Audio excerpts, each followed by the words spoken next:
So if you're anything like me and you've been running for years or you're just a beginner, the thoughts probably crossed your mind that you want to run faster, you want to run longer. However, you don't want to get injured and you don't want to get burned out. I want to talk to you about 4 systems that you need to train so that way you can achieve those goals. Whether it is a 5 kilometer, 10 kilometer, half marathon, marathon, or even an ultra marathon, these things will work. Look, there's no superpower that's going to make you achieve this. However, there are tried and true systems that do work, that even non-elite runners like you and I can do. So essentially there are 4 systems that you need to train so that way you can run faster for longer. And the first one is your energy system, how you produced energy as a runner. Like you've got 2 different energy systems. You've got aerobic and you have anaerobic. And they both do very different things. So when I started running, I didn't know any of this. All I knew was to go fast, you gotta run fast. And that was my first problem. And this is how I solved it. Energy systems are important. And if you're a new runner, you can probably relate to this. If I want to be able to set a PR in a 10K or a 5K or a half marathon, I just need to run faster. So I run all my runs really, really fast. Well, the problem with running fast runs all the time is your chances of getting injured escalate so much that when you do burn out and when you get injured, you kind of throw in the towel and go, well, this running thing isn't going to be for me. So what do you do differently? To run faster for longer, you have to change up the script. You have to look at it and say, okay, running fast is going to get me into the injury box, so let's just run slow. Let's build our aerobic base. Now, what is your aerobic base?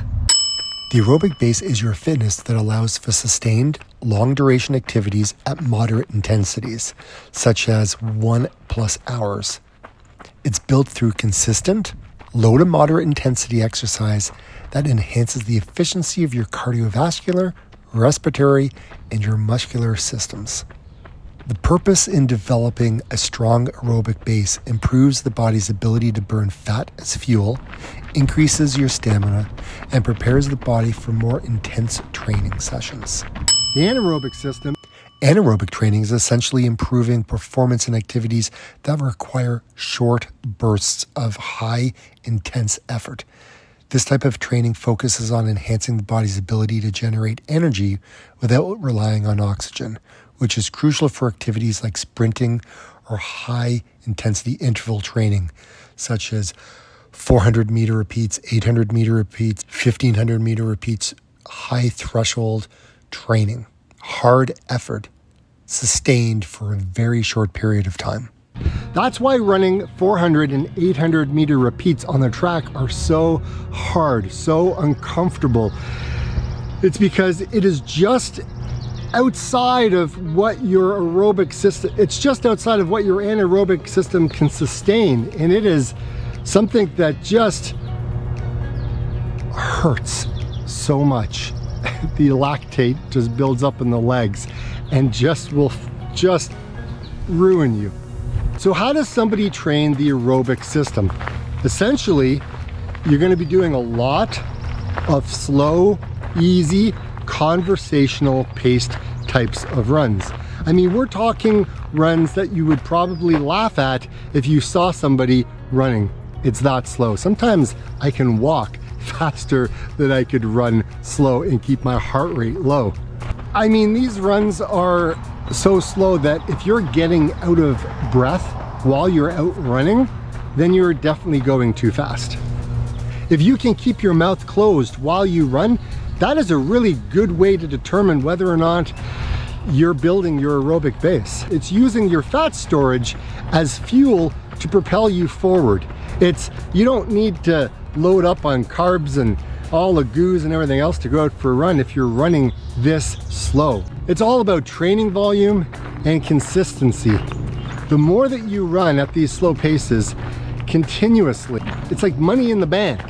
To make yourself a faster runner, I would suggest taking anywhere upwards to about 3 to 6 months of slow aerobic base training to build up your fitness level, using about 80% of your aerobic system and 20% anaerobic. Look, training in first gear is great for a period of time. However, you kind of do want to tune it a little bit more. It's kind of like if you're driving slow all the time, you kind of get scared when you do put your foot on the accelerator to go faster. So every now and then, going for a little bit of a faster run 1 or 2 days a week really does help get those leg turnover happening.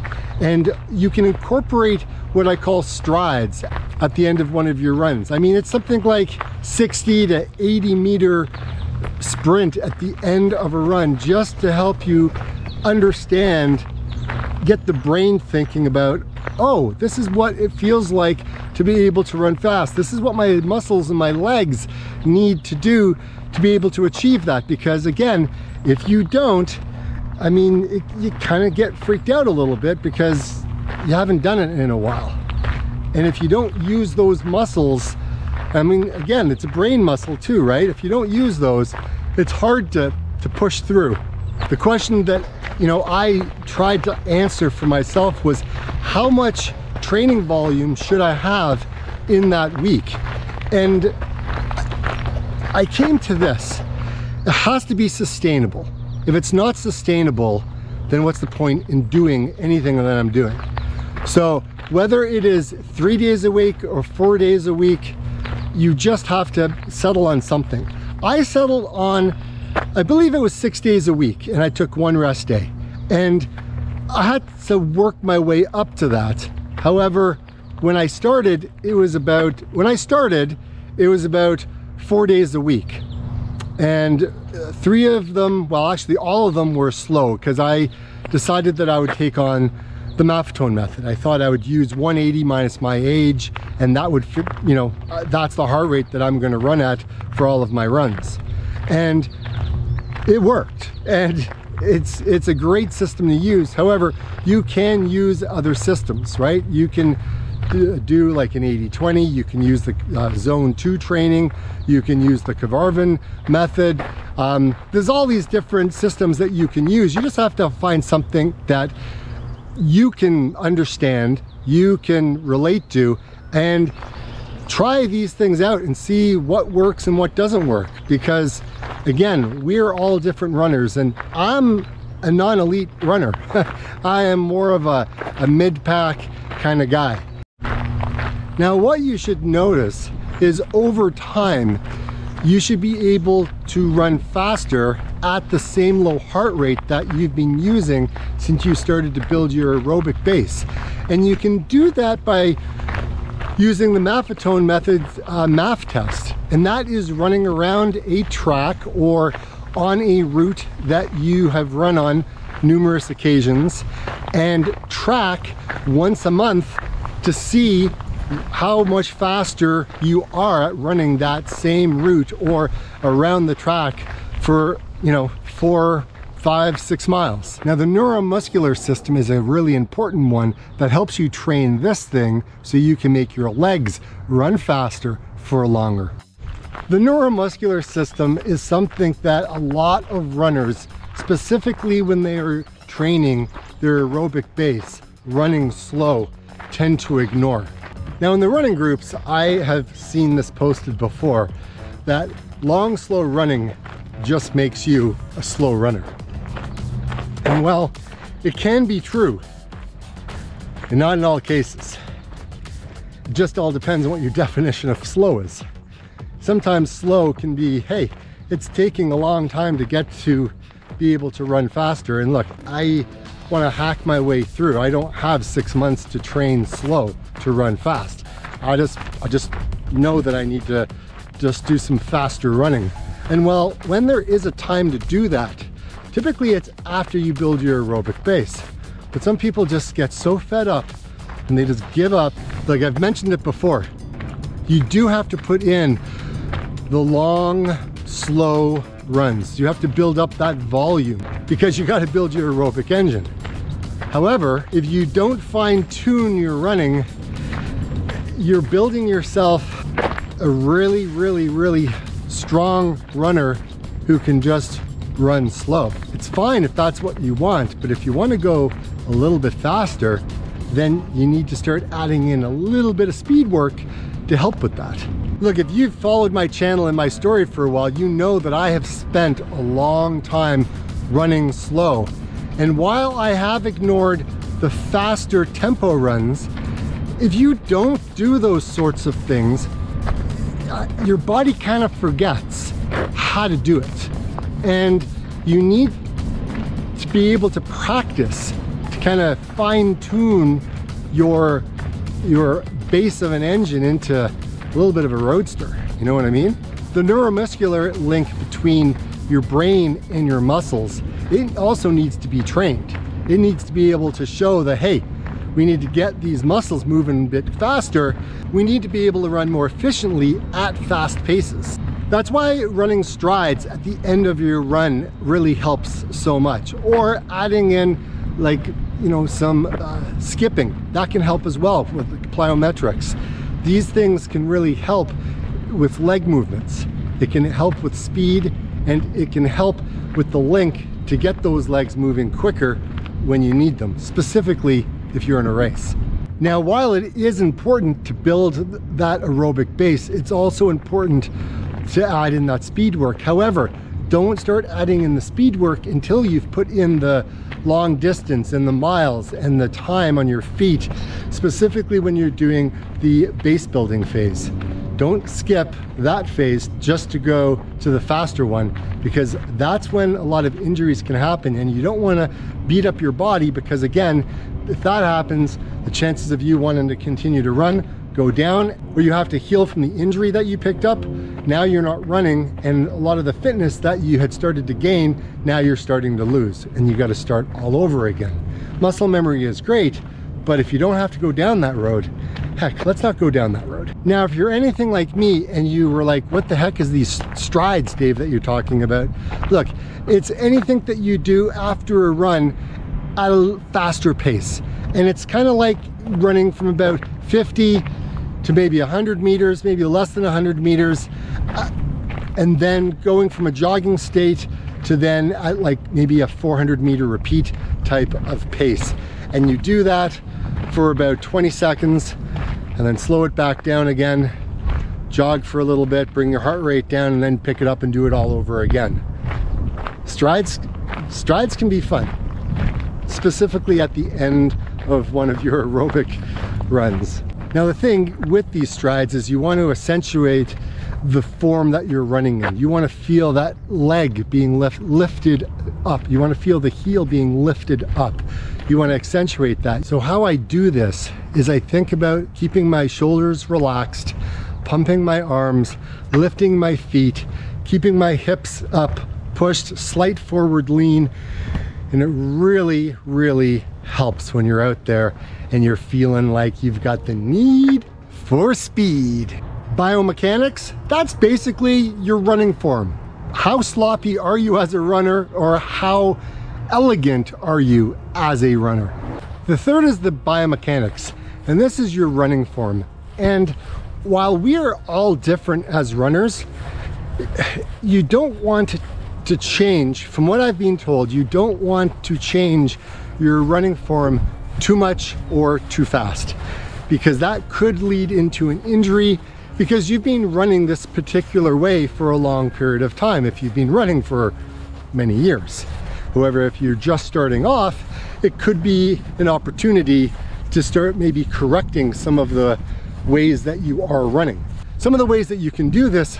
Now, to determining how fast you are as a runner, there are two things. It is your stride length, and that is how far you cover over ground, and your cadence.